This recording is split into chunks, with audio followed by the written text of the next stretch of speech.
Takkan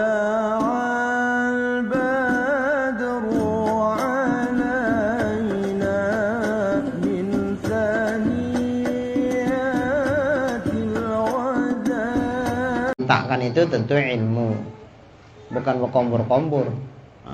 Ilmu yang disampaikannya. Padahal tiada masuk akan dia main-main. Nggak ada di situ cerita main-main. Ceritanya cerita ilmu. Dan tiada sia-sia. Pembahasan yang dibahas itu bukan hal yang sia-sia, tapi yang bermanfaat. Kalau seperti itulah kondisinya, niscaya menjadikan Allah Ta'ala daripada tiap-tiap kalimat yang keluar daripada mulut orang alim itu satu malaikat. Setiap satu kalimat diciptakan Allah malaikat. Kira-kira kalau 1 jam lah Ustadz bercakap, berapa kalimat yang keluar? Banyak ya. Makanya jangan yang sia-sia yang dicakapkan. Jangan main-main, ngelawak-ngelawak. Tapi cakap yang dicakapkan itu ilmu semua. Maka setiap satu kalimat yang terucap dari lidah orang alim itu yang kita dengar, diciptakan Allah lah malaikat. Jadi umpama kalau 1 jam lah bercakap orang alim itu, berapa kalimat lah kira-kira ibu? 1000 ada? 1000 kalimat. Umpama lah 500 lah kita bilang, 500 malaikat dijadikan Allah. Lantas malaikat tadi setelah diciptakan Allah meminta ampun ia baginya. Malaikat itu mendoakan kita, semoga Allah mengampuni dosa orang-orang yang mendengarkan daripada ucapan-ucapan yang diucapkan oleh orang alim yang diajarkannya daripada ilmu itu. Insyaallah. Jadi boleh jadi mungkin kita tobat, kita minta ampun atas dosa kita, tapi barangkali minta ampunnya enggak serius, sehingga boleh jadi permohonan kita ditolak Allah. Tapi ngaji serius, ngajinya serius, dengarkan, enggak ngobrol. Kadang-kadang Ustaz menjelaskan, ada sebagian jamaah pun jelaskan juga sama tetangga sebelah, alias cerita-cerita ada juga. Ini enggak serius dia. Makanya Pak Rudi pun, mana Pak Jalan? Makanya Pak Rudi supaya serius, ibu-ibu yang nggak nampak ini kadang-kadang kalau nggak nampak Ustadz lama-lama, satu kemungkinannya cerita sama sebelah, yang kedua ngantuk. Makanya ini dibikin Pak Rudi lah kayak gini kan, supaya nggak ada alasan lagi bagi ibu-ibu, nggak nampak kami Ustadz tuh cuman lah, nggak ngantuk lah kami. Nah, ada alasan lagi. Memang kalau ngajinya tunduk aja bu, ngantuk itu. Ngantuk. Jadi supaya jangan ngantuk demi Pak Rudi lah pula TV. Anggaplah kayak nonton sinetron. Cuma tak ganti-ganti pemainnya itu aja. Nah, serius dengarkan. Nggak paham nanya. Itulah. Yang macam beginilah yang insya Allah setiap satu kalimat yang keluar dari mulut orang alim yang kita dengar tuh dijadikan Allah Ta'ala malaikat. Lantas malaikat yang banyak itu mendoakan kita agar Allah mengampuni dosa-dosa kita. Masya Allah. Enggak karena kita yang minta ampun mungkin kurang serius minta ampunnya, tapi kalau malaikat yang mendoakan kita, insya Allah doa malaikat itu enggak meleset.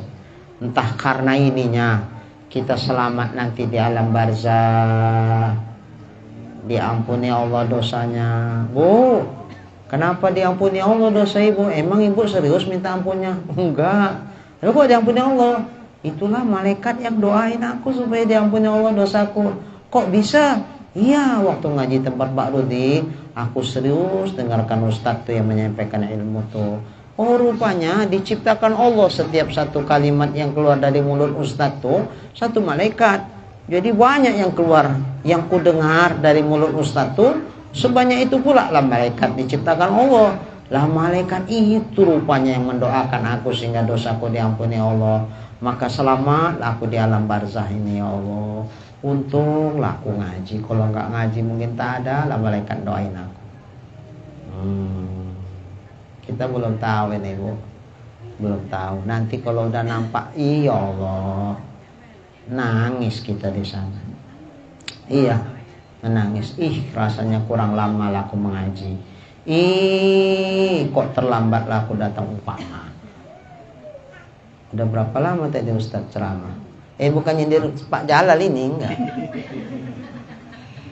Umpama tadi saya bercakap udah berapa kata Ibu? 100. Berarti berkurang malaikatnya 100. Tapi nggak apa-apa lah, mungkin ada kesibukan. Pak Jalal kan orangnya super sibuk. Mau aja ngaji gini udah paten ini. Agak payah orang sibuk ngaji ini. Baik. Meminta ampun malaikat itu baginya dan bagi orang yang mendengar. Yang pertama dimintakan ampun itu apa? Ya ustadznya lah dulu, yang menyampaikan ilmu. Kemudian kepada yang mendengarkan apa yang disampaikan ustadz itu. Didoakan malaikat itu bukan sekali, terus menerus. Sampai kapan itu doa malaikat? Hingga hari kiamat. Masya Allah. Anak awak pun belum tentu kayak gitu doakan awak. Iya Bu. Bapak, Bu, suami Ibu belum tentu juga kayak gitu doakan Ibu. Malaikatnya terus menerus, nggak berhenti doakannya sampai hari kiamat. Masya Allah. Udah, setelah tahu besar fadilah nuntut ilmu nih, maka nggak ada alasan buat kita nggak pergi ngaji Bu. Pegal badanku, hilang pegalnya kok udah tahu kayak gini besar fadilahnya. Iya Bu. Wa qala sallallahu alaihi wasallam, man nazara ila wajhil alimi nazratan fa fariha biha khalaqallahu min tilkan nazarah malakan yastaghfiru lahu ila yaumil qiyamah. Dan sabda Nabi sallallahu alaihi wasallam, barang siapa melihat kepada muka orang alim satu penglihatan, sekejap nengok gitu aja. Apalagi kalau terus menerus sepanjang penyampaian ilmu yang disampaikan. Maksud menengok Bu, bukan Ibu tengok saya, nanti grogi pula saya. Menengok di situ maksudnya apa? Supaya paham yang disampaikan itu. Kalau kita nggak menengok, kadang-kadang kurang mantap rasa di dalam hati itu. Tapi kalau ditengok orang yang bercakap, perhatikan betul-betul, itu supaya mendekatkan kita supaya lekas paham, itu maksudnya. Jadi siapa yang melihat wajah orang alim sekali penglihatan saja, kemudian dia suka dengan penglihatan itu, suka tanda kutip ya Bu, jangan salah paham. Suka di sini suka dengan apa yang disampaikannya. Ya Allah, aku kalau Ustadz tuh dan menjelaskan pengajian tuh paham, aku enak, aku rasa jadi paham. Atau kalau kebetulan pas kajinya pula sejuk hatiku dengarkannya. Tadi aku dari rumah gundah aku, gulana aku. Begitu sudah dengar apa yang dijelaskan Ustadz tuh jadi tenang jiwaku. Itu maksudnya.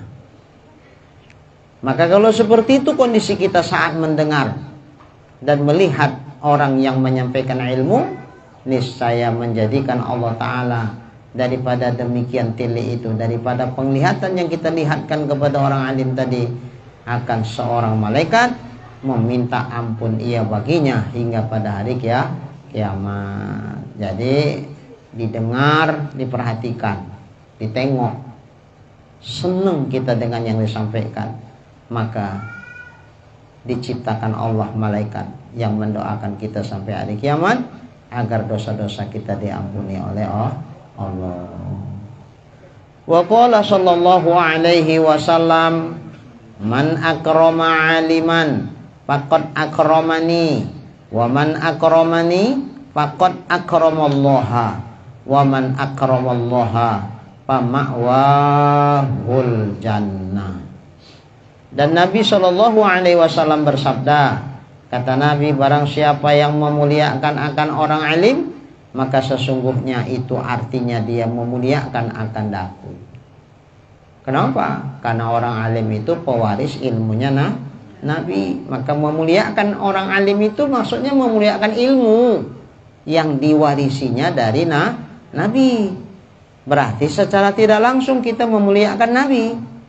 Barang siapa yang memuliakan daku, memuliakan Nabi maksudnya, maka sesungguhnya itu artinya ia memuliakan Allah. Kenapa? Ilmu yang diberikan Allah kepada Nabi itu ya ilmu dari Allah. Memuliakan Nabi ya sama memuliakan Allah. Dan barang siapa memuliakan Allah, maka tempatnya adalah surga.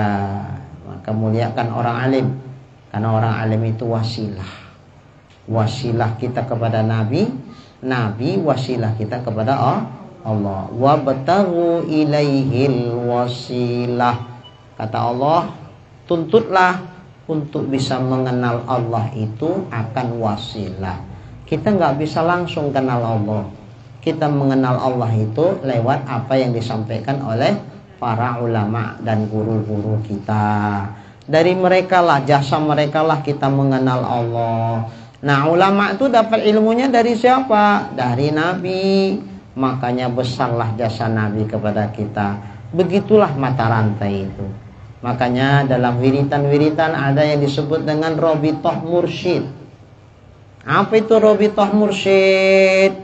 Menghadirkan jasa guru kita, mengingat karena dialah sehingga aku kenal agama ini. Andai aku nggak dijumpakan Allah dengan mereka, aku nggak ngerti soal agama nih, sehingga aku pun tak bisa beribadah kepada Allah dengan baik dan benar. Kalaupun aku sholat, boleh jadi mungkin sholatku bersalah-salahan, tapi dengan aku jumpa dengan guru, sehingga dikasih taunya, oh nggak gitu bu, sholatnya harus begini, syarat sholat tuh begini, syarat sah sholat begini, rukun sholat begini, yang batalkan sholat seperti ini. Coba kalau aku tak ngaji, yang batal sembahyangku lanjut aja, itu tak tahu aku tuh. Tapi dengan setelah aku mengaji, dapat ilmu lah aku dari orang alim nih, maka besar kali jasa orang alim nih sama aku. Kalau gitu selayaknya lah memang aku muliakanlah guru-guruku itu. Karena tersebab dialah dibikin Allah aku bisa beribadah, mengenalnya, kemudian bisa menyembahnya dengan baik dan benar. Nggak tebal lah sih bu. Makanya apapun yang kita berikan kepada guru-guru kita itu nggak bisa pembayar dari ilmu yang disampaikan sama kita. Nggak usah guru lah, oma ayah kita. Apapun yang kita berikan kepada mereka, apakah itu bisa seimbang dengan jasa baik yang mereka berikan kepada kita? Nggak bisa. Ya udah, kurang lebih guru kita pun begitu, sama kayak seperti ayah mak kita. Apalagi kalau ikhlas pula dia nyampaikannya. Insya Allah ikhlas ustadz tuh nyampaikan ilmu itu sama kayak dia memberikan bibit yang berbobot, bibit yang bagus. Kenapa? Karena keluar dari hati yang bagus. Maka insya Allah bibit itu jadi bagus. Ditancapkanlah ke dalam hati ibu. Hati ibu seperti tanah yang subur. Insya Allah cepat tumbuh dan berbuah dia. Jadi besar. Sesubur apapun hati kita, kalau nggak ada bibit ditancapkan di situ, apa pohon yang tumbuh? Nggak ada lah. Terakhir kalau nggak ada pohon yang tumbuh, ilalang lah rumput-rumput yang tumbuh di situ. Tapi dengan ditancapkanlah ilmu tadi ke dalam hati kita, maka insya Allah berangsur-angsur kita terjadi sebuah perubahan. Dulu tak tahu kita itu salah, setelah disampaikan, oh rupanya nggak boleh. Alhamdulillah tahulah aku dirubah. Oh rupanya kalau wudhu mesti begini. Masih ada ibu orang meletakkan niat di wudhu, waktu wudhu itu pun masih bersalahan. Dia pikir nawaitul wudhu'a listibahati fardhi sholah lillahi ta'ala. Atau liraf'il hadasil asghari lillahi ta'ala. Pikir dia itulah niat. Begitu dibaca udah, habis itu basuh muka kosong. Begitulah bertahun-tahun, umur sudah 60 tahun. Kayak mana itu? Tapi masih bersyukur, masih jumpa, masih bisa dibenahi. Kedepannya masih bagus ibadahnya kepada Allah Subhanahu wa ta'ala. Coba kalau sampai mati kayak gitulah ibadahnya macam mana itu? Banyak hal lah itu. Ada lagi orang sembahyang, datang tamu, macam mana lah ini? Makanya tamunya nak ngantar duit pula. Takutnya dikiranya nggak ada orang, pulang dia. Besok-besok ngeles lah dia. Aku udah datang rumah ibu, tak ada orang. Udah lah, baliklah aku. Gini hari habislah duitnya aku pakai, orang ibu tak ada pula waktu itu. Ngeles dia. Jadi awak pun terpikirlah, diputar-putar setan lah kepala awak kan. Udah, cemana lah caranya mbak dia tahu. Dikuatin takbirnya. Allah, sholat zuhur, perempuan kuat. Laki-laki pun tak kuat, bukan imam. Sholat sendirian mana pula kuat-kuat. Dikuatkan ibu tuh. Allahu Akbar. Apa maksud ibu nih nguat-nguatkan nih? Biar tahu lah Ustaz, tamu tuh kalau aku ada di dalam. Oh itu makanya ibu kuatkan. Ya udah samanya itu. Kan innamal a'malu biniat. Amal itu kan yang diukur niatnya. Niat ibu apa waktu kuat-kuat takbir? Kan nggak sunat itu dikuat-kuatkan takbirnya sholat zuhur. Laki-laki aja pun sembahyang sendirian nggak kuat, apalagi perempuan. Ya, kenapa dikuatkan? Ya biar tahu lah tamunya Ustaz kalau awak sholat. Oh berarti ngasih tahu tamu. Ya sama dengan Assalamualaikum, Waalaikumsalam, lagi sholat, gitunya itu. Cuman kalimatnya tidak lagi sholat, nggak begitu. Kalimatnya apa? Allahu Akbar. Niatnya apa? Ngasih tahu tamu lagi sholat. Nah, sama dengan kalau dia bercakap lagi sholat, kan itu. Isi hatinya, kira-kira kan itu maksudnya kan. Ya kalau diucapkan lagi sholat, batal nggak? Batal. Ini nggak kayak gitu lafaznya Allah Akbar, tapi isinya itu ya sama aja.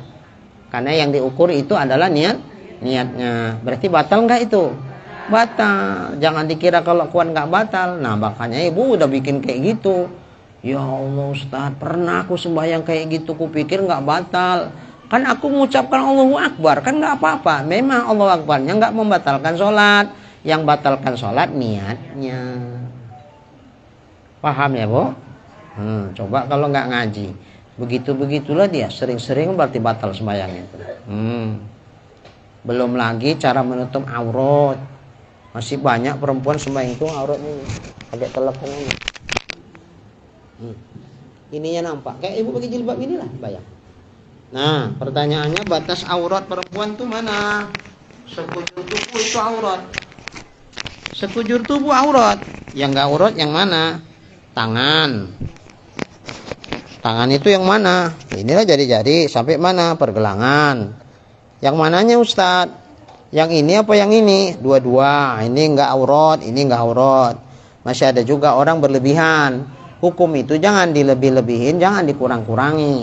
Ada yang bilang yang enggak aurat itu yang ini. Kalau ini aurat, makanya jangan sampai nampak waktu sujud. Kalau nampak gini, batal katanya. Tidak. Dia terobsesi dengan bahasa kecuali muka dan tapak tangan.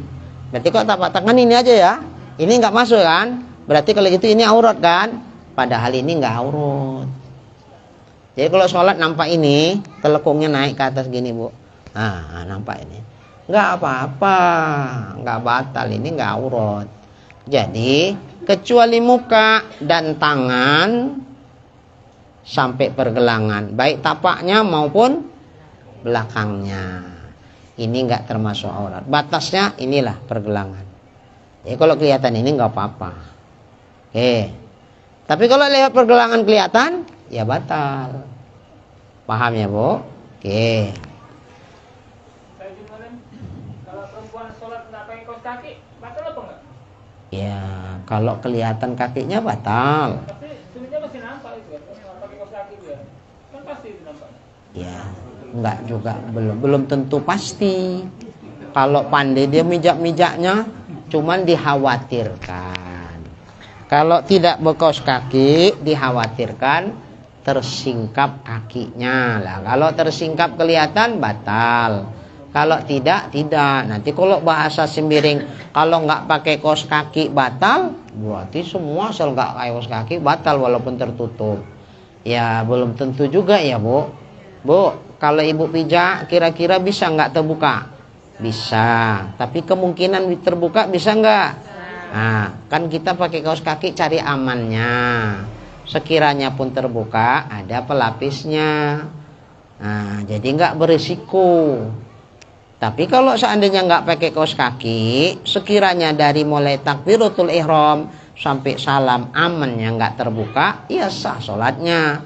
Tapi kalau terbuka nanti, walaupun waktu tahiyat akhir terbukanya, konsekuensinya ibu harus siap menanggung risiko. Sholatnya batal, wajib ulang. Kadang-kadang sebagian ibu-ibu nggak mau ngambil risiko. Begitu nampak pasti tahiyat akhir, alah udahlah kira manis lah, ujung-ujung aja ini. Digindikan pakai tangannya. Padahal sudah batal. Kalau udah batal ditutup balik pakai tangan, kira-kira jadi batalnya nggak jadi gitu. Cop batalnya. Aci cop. Nah, mana ada. Yang cop itu kan kalau main-main ya cop. Nah, ini nggak ada cerita cop. Kalau batal. Nah, kadang-kadang udah istrinya tak paham hukum, suami pun tak paham hukum. Begitu masuk kamar ditengoknya kaki istri yang kelihatan, apa kata lakinya? Inilah umak kalian ya, sembahyang pun nampak-nampak lah kakinya. Dipegang ya sarung tubuh, turunkan gini. Cis, masukkan. Untung nggak kesenggol. Pikir hati lakinya aman dari gitu Apa yang aman? Udah batal kok, ditutup pun percuma. Iya Bu. Bisa cop batalnya kalau ditutup? Enggak ada, batal, ulang. Nah, jadi jangan ditutup. Jangan ditutup sama lakinya, sekaligus dibiarkan jadi barbut. Apa barbut? Nah, kadang-kadang perempuan ini kan ngeles dia. Bu, batal itu. Batal apa? Itu kaki nampak enggak ada katanya. Nah, kalau ditutup kan jadi enggak ketahuan kan, biar aja. Coba diraba. Oh iya ya. Ah, ulang ketawa. Nah, Pak Rudi, tengok-tengok juga istri awak tuh. Kadang-kadang kan malas ya Bu ya, pakai kaos kaki ini repot karena harus duduk. Berdiri pakai kaos kaki takut itu sungkur. Maka kan jongkok minimal duduk kan, pakai duduk berdiri lagi itu lebih bikin malas tuh. Alah udahlah gini bisa lah itu. Ya nggak apa-apa. Nggak kaos kaki nggak otomatis batal. Cuman kalau beresiko jangan malas ngulang. Nah, itu aja lah konsekuensinya. Kan lebih bagus sebelum hujan sedia payung. Begitu hujan payung tak ada. Konsekuensinya apa Bu? Siap basah. Ya, kalau udah basah demam. Itu aja lah. Jadi sembiring tidak otomatis. Kalau kayak gitu sembiring sampaikan lari ibu-ibu tuh nanti semua. Dah, baik. Jadi itulah perlunya kita mengaji itu. Perlunya ngaji. Tahu kita yang salah-salah. Wa qala sallallahu alaihi wasallam naumul alim afdalu min ibadatil jahil.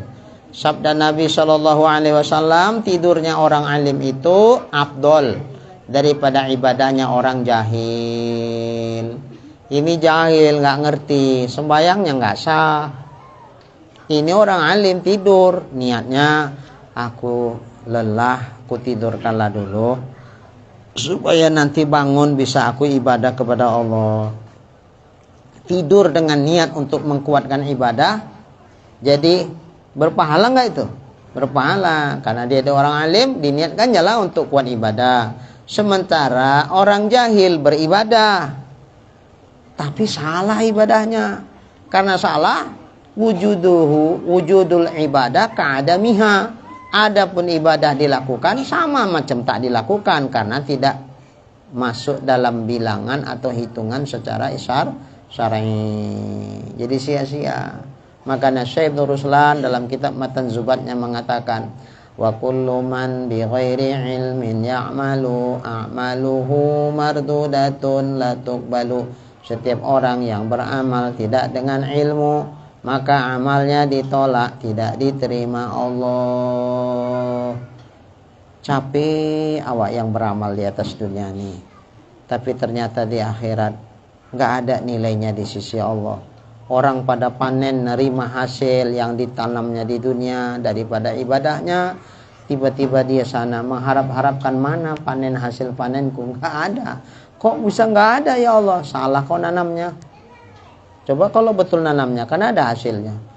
Batang ubi, Bu, kalau salah nancapkannya, yang pucuk ditaruh ke bawah, tumbuh nggak tunasnya itu?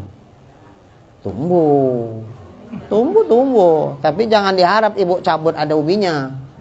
Tak ada itu ubinya, cuman daunnya aja lah. Maka ibu udah ngarap-ngarap, ibu tanam udah setengah tahun. Batang ibu segini udah. Begitu cabut, ya nggak ada ubinya. Kenapa kok bisa nggak ada? Salah nancapkannya. Harusnya yang di bawah taruh ke atas. Nah, begitulah kira-kira. Kesal nggak tuh kira-kira ibu? Setengah tahun awak nunggu batang ubi itu sampai besar, ternyata nggak ada panennya. Kesal. Alah, itu belum seberapa lah. Ubi sekilo berapa lah. Tapi kalau sampai gagal panen di akhirat, nggak ada kesempatan kita nak nanam lagi. Dunia udah dikiamatkan Allah. Disitulah penyesalan yang tak ada akhirnya. Yang salah rupanya ibadahku selama ini ya Allah, nggak ada hasil. Na'udzubillahi min dzalik.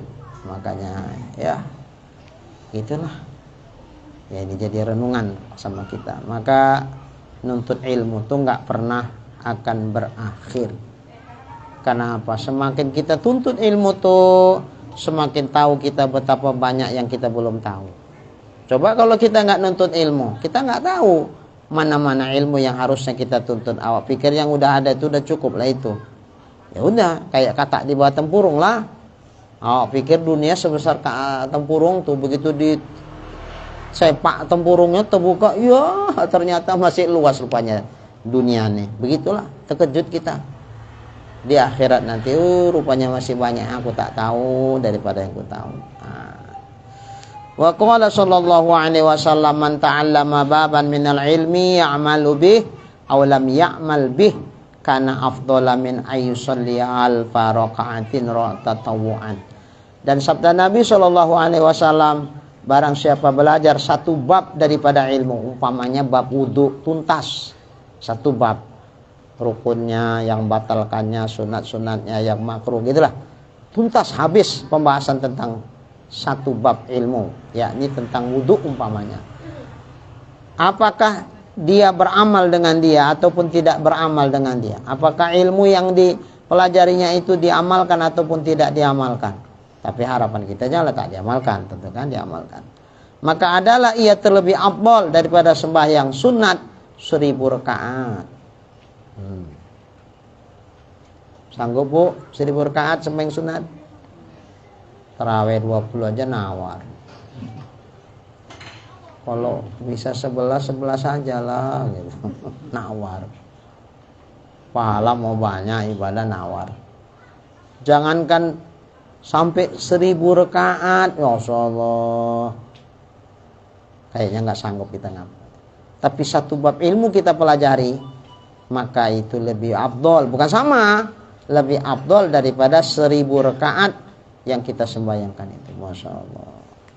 Tetapi tak dapat tiada, mesti bagi hamba itu daripada beramal dengan ilmunya, itu kan harus diamalkan.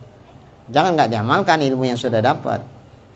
Karena banyak hadis yang mencela akan ulama, akan orang alim, yang orang berilmu, yang tidak mengamalkan dengan ilmunya itu.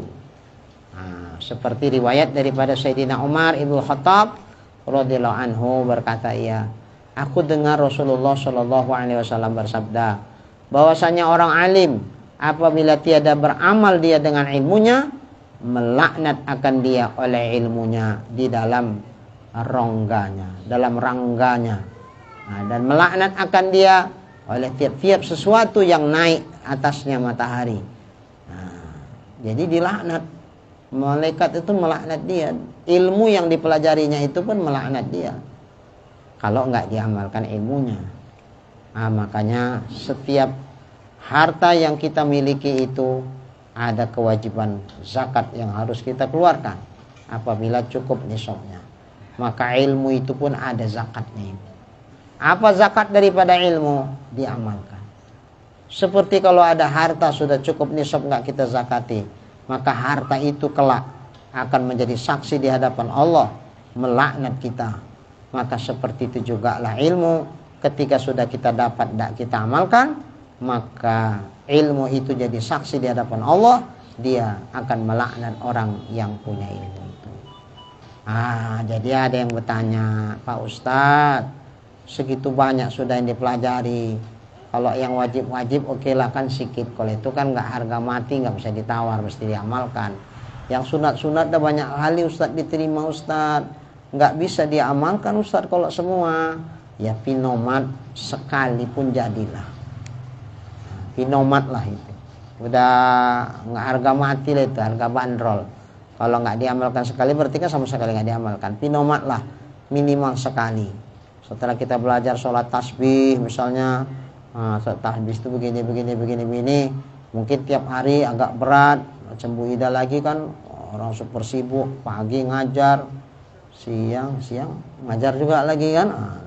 Jadi agak berat, tapi kalau tiap hari agak berat lah mualim, ya udah pinomat seumur hidup dibikin sekali. Nah, dalam hadis pun Nabi bilang gitu, kalau udah tahulah besarnya fadilah ini, kalau bisa setiap hari, nggak bisa setiap hari, sepekan sekali. Sepekan sekali masih berat, sebulan sekali. Kalau tidak setahun sekali. Kalau tidak seumur hidup sekalipun jadilah. Kalau tidak kelewat kali. Ya kan? Pinomat lah seumur hidup sekali. Itu pun udah parah kali itu sebetulnya. Umpama itulah. Jadi nuntut dia. Berarti nggak dizakati ilmu itu, maka dituntut nanti di akhirat. Jadi seluruh amal-amal sunat, ilmu-ilmu yang sunat-sunat yang kita pelajari, pinomat sekali lah kita amalkan, udah jadilah itu. Jadi kalau kita menuntut ilmunya baca kitab aja, itu kita amalkan juga malah. Misalnya kita nggak berguru gitu, membaca kitab-kitab yang kita beli gitu, misalnya baca gitu, itu memadai kita namanya nuntut ilmu. Nuntut ilmu itu sogianya ada gurunya, kecuali kalau memang kita sudah mapan baca kitabnya, yang diperkirakan nggak salah memahaminya. Untuk mengembangkan ilmu itu tentu kita baca banyak-banyak lain, kitab-kitab lain. Itu boleh. Tapi kalau kita masih nol sama sekali, belum mampulah intinya memahami kitab itu, lalu kita baca kitab itu sendiri, kita pelajari sendiri, kita pikirkan sendiri. Inilah yang kata orang tua-tua dulu, siapa yang membaca kitab, mempelajari kitab tanpa digurukan, maka setanlah gurunya. Jadi kalau kita pemula, sogianya digurukan. Kalau kita nggak pemula, bolehlah menambah wawasan, bacalah kitab itu. Tidak mengharapkan semua dari guru, kita baca mana yang terbentur, baru tanyakan sama guru. Ya termasuklah. Karena informasi ilmu itu kan didapat dari mulut guru, dari banyaknya kita membaca, juga seperti itu. Ya udah, baca ini keutamaan ini misalnya, misalnya, pinomat sekali diamalkan. Nah kalau ilmu yang wajib itu memang tiap hari lah. Setiap kali kita sembahyang 5 waktu ya wajib lah pula sembahyang 5 waktu. Ini wudhu yang betul itu kayak gini, kalau nggak kayak gini nggak sah. Ya, kalau itu memang setiap wudhu lah kita amalkan. Yang dimaksud ini tentu yang sunat-sunat. Kalau yang wajib mesti harus. Jadi orang yang enggak mengamalkan ilmunya, maka dilaknat oleh ilmu itu nanti pada hari kiamat. Dilaknat pula dia oleh tiap-tiap sesuatu yang naik di atas matahari. Dan menyurat malaikat hafadzah, menulis, dicatat malaikat hafadzah tiap-tiap hari di materai atas suratannya itu, hamba yang putus asa daripada rahmat Allah. Dia tercatat dalam catatan malaikat itu hamba yang putus asa dari rahmat Allah. Ini orang putus asa dari rahmat Allah ini dosa besar ini. Hai hamba Allah yang mensia-siakan akan segala hak penghulunya, hai orang yang tiada beramal dengan ilmunya, atas engkau laknat Allah. Itulah cakap malaikat sama dia. cuman dia tak dengar yang dicakapkan malaikat itu sama dia. Maka apabila mati ia, dicabut Allah Ta'ala akan ruhnya atas ketiadaan syahadat. Nggak bisa ngucap 2 kalimat syahadat waktu mau mati itu. Berat lidahnya, keluh. Dan diharamkan mati atas beriman. Allah, diharamkan mati beriman, berarti mati kafir lah ini. Nauzubillah. Ini karena sepele sama ilmu. Udah dikasih Allah anugerah, dia sepelekan. Menyepelekannya gimana? Tidak mensyukuri ilmu itu dengan diamalkan. A'adzanallahu min dzalik. Semoga Allah memelihara kita dari yang demikian itu. Dan lagi sabda Nabi sallallahu alaihi wasallam, inna asyaddan nasi 'adzaban yaumal qiyamah alimun lam yanfa'hu ilmu. Artinya bahwasanya yang terlebih sangat manusia siksa, orang yang paling sangat dahsyat azabnya pada hari kiamat itu yaitu orang yang alim, yang berilmu tapi tidak memberi manfaat akan dia oleh ilmunya, yakni tidak diamalkan dengan ilmunya itu. Jadi ilmu yang nggak diamalkan nggak memberi manfaat, maka ilmu yang tidak memberi manfaat nanti di hari kiamat orang itu akan mendapatkan azab yang sangat dahsyat. Nauzubillahi min dzalik. Jadi kalau udah tahu ibu batas aurat mana yang wajib ditutup, ya bu, mana bu? Kalau keluar rumah, sholat udahlah. Tadi belum siap ya, tangan kemari. Jangan begini. Ini nggak termasuk muka. Ini dagu bawah ini nggak muka nih. Ini termasuk aurat. Yang muka itu yang sini sampai kemari. Jadi kalau ibu masang telekung itu kemari, jangan kemari. Masih banyak perempuan tuh masang telekungnya kemari, sehingga nampak ini. Padahal aurat itu walaupun sikit nggak kira manis. 1 helai rambut aja kelihatan ketika sholat, batal nggak sholatnya? Batal, karena 1 helai rambut itu sudah bagian dari aurat. Jangankan 1 helai, jangankan ini banyak ini udah 1 helai rambut aja batal, apalagi ini. Ya Allah Ustaz, berpuluh tahun aku sembahyangnya kayak gini terus Ustaz, kayak mana? Ya udahlah, setelah tahu jangan diulangi balik. Yang lama-lama minta ampun sama Allah. Diangsur-angsur, kalau kuat dikodok. Nanti kalau ditanya Tuhan udah ada penggantinya.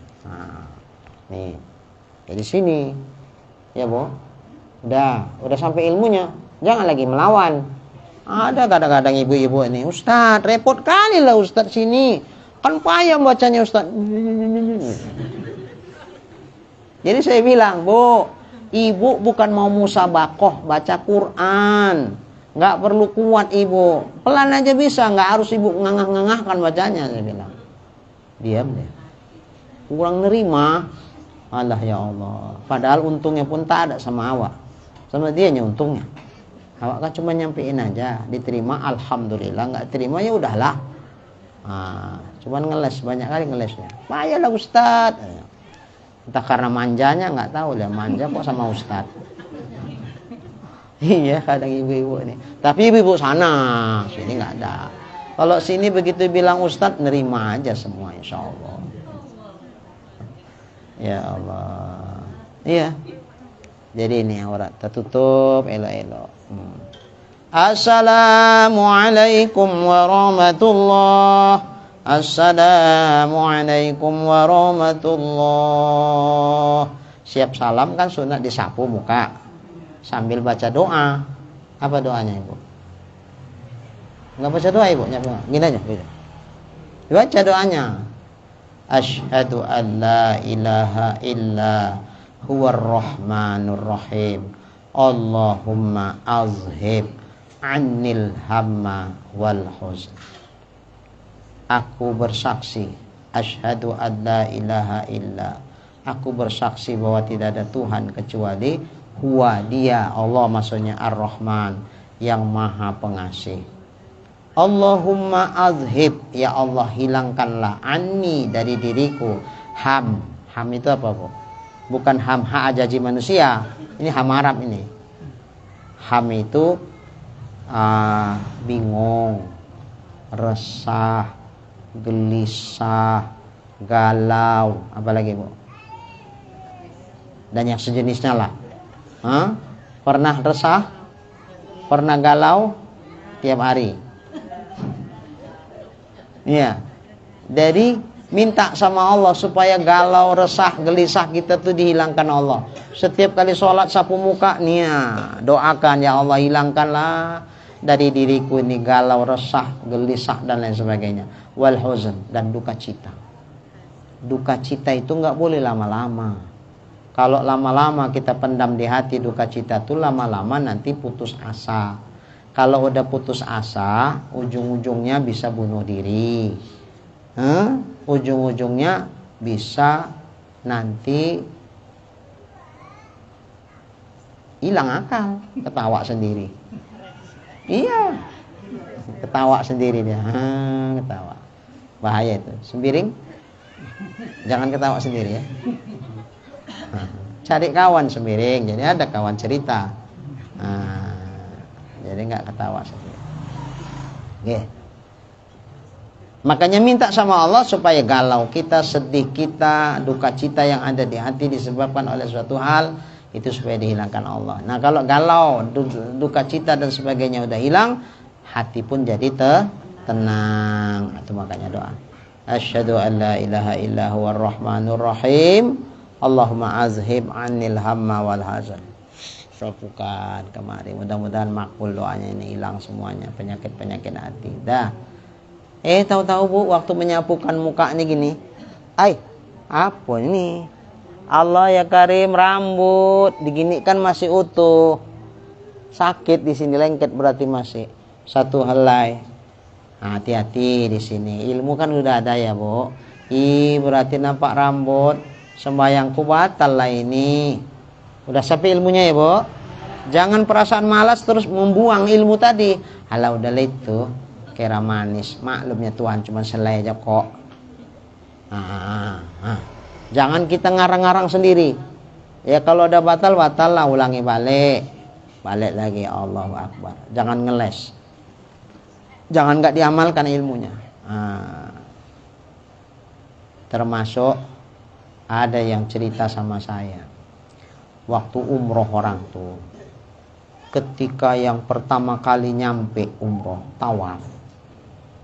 Macam mana buang angin, mati aku lah ini, buang angin pula nih. Kayak mana lah aku ini, berarti batal lah wudukku ini. Tapi kayak mana aku mau ngambil wuduk, di mana tempatnya pun aku tak tahu. Kalaupun ku ajak lah kawan, enggak lah, gitu juga lah. Jadi kayak mana aku ini, timbangkan aku pisah dari kawan, matilah aku segini banyak orang. Maulah mati tegak aku, stres ini, ketinggalan dari orang-orang nih. Awak pun tak tahu medannya lagi, baru-baru nyampe pun. Terakhir diputuskannya sendiri. Alah udahlah, timbang aku ketinggalan dari kawan-kawan, eloklah teruskan sajalah. Allah kan maha tahu. Dalam kondisi yang seperti ini, darurat lah kurasa lah ini, udahlah nggak apa-apa lah itulah, nggak batal lah itu wuduknya katanya. Terus dia tawaf. Cobalah, diputuskannya sendiri. Tawaf terus sampai siap. Tah macam mana, ngoceh juga lah mulutnya sama kawannya. Aku waktu tawaf tadi buang angin aku katanya. Nah jadi ya kayak mana lah, situasinya darurat, awak tak tahu. Di mana ngambil wuduknya pun tak tahu. Jadi alah kulanta aja lah itulah, maaf lah itulah darurat, di mana aku terpisah dari kawan. Mau mati aku tegak, aku ketakutan. Maklumnya Tuhan itulah. Namanya Allah kan maha pengasih penyayang katanya. Mana bisa kayak gitu Bu? Jadi kayak mana? Namanya pun awak ketakutan. Kayak mana? Nggak bisa lah Bu. Ya terserah Allah aja lah. Datang ibu ini, dia dukanya sama Ustadz. Pak Ustadz. Nah kenapa Bu? Ibu itu cerita deh sama aku.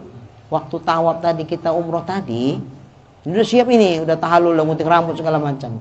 Ibu tuh katanya buang angin, tapi karena ketakutan dia, kalau dia sendiri keluar nggak tahu dia tempat wuduknya di mana.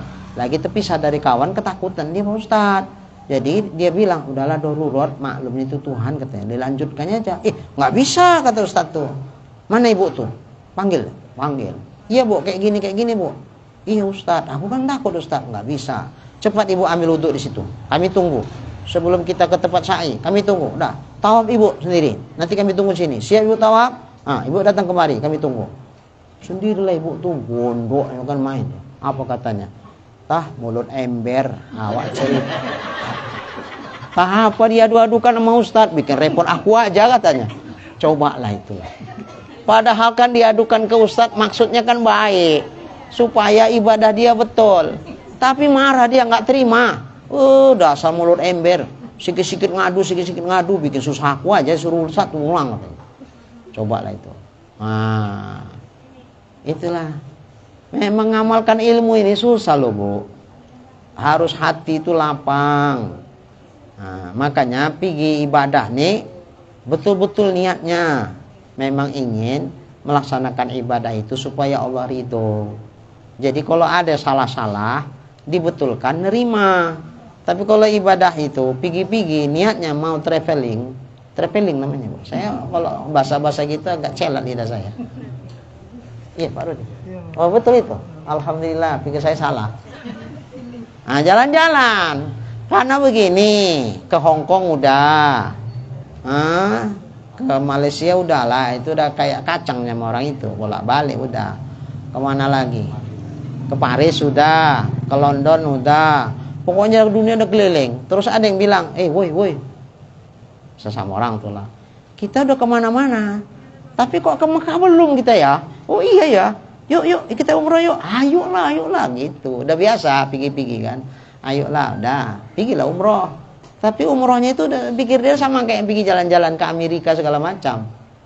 Begitu dihadapkan dengan aturan-aturan yang mengikat, mereka merasa darurat. Gitu. Inilah makanya ya niat itu dibenahi betul-betul mau ibadah tuh. Jangan niat cuma jalan-jalan. Kalau jalan-jalan nggak usah diniati, jalan-jalannya itu. Ya Bu Ida, jalan-jalan, nggak usah diniatkan jalan-jalan itu. Pak Jalal, kapan kita pergi umroh sama? Insya Allah, oke. Baiklah. Dan lagi kata Ibnu Ruslan, wa alimun bi'ilmihi lam ya'malan mu'adzabun min qabli abidil wasan. Maka orang alim yang tidak mengamalkan dengan ilmunya disiksa akan dia dahulu daripada orang kafir yang menyembah berhala. Ya Allah. Mana duluan disiksa orang alim yang enggak mengamalkan ilmunya atau orang yang nyembah berhala? Duluan orang alim dulu disiksa baru yang nyembah berhala. Menunjukkan luar biasa orang yang enggak mengamalkan ilmunya. Maka ya berdoalah kita, mudah-mudahan Allah bukan cuma menganugerahkan kita ilmu, tapi Allah juga menolong kita untuk mampu mengamalkan ilmu tersebut. Sehingga ilmu yang diberikan Allah kepada kita menjadi ilmu yang bermanfaat dunia wal akhirah buat kita. Seginilah dulu kaji kita, mudah-mudahan bermanfaat. Amin. Bismillahirrahmanirrahim. Alhamdulillahirabbil alamin. Wassalatu wassalamu ala asrofil anbiya'i wal mursalin wa ala alihi wa sahbihi ajma'in. Allahumma rizqna imanan kamila wa yaqinan sadiqa wa qalban khashi'a wa ilman nafi'a wa amalan maqbula wa taubatan naswa wa husnal khatimah ya Allah, wa husnal khatimah wa husnal khatimah. Allahumma rizqna rizqa wasi'an halalan tayyiban mubarakan jamila wa ilal khairi qarribna wa 'anil syarri ab'idna waqdi hawaijana fid din wad dunya wal akhirah innaka ala kulli syai'in qadir. Sallallahu ala sayyidina Muhammad wa ala alihi wa sahbihi ajma'in walhamdulillahi rabbil alamin. Taqabbalallahu minkum.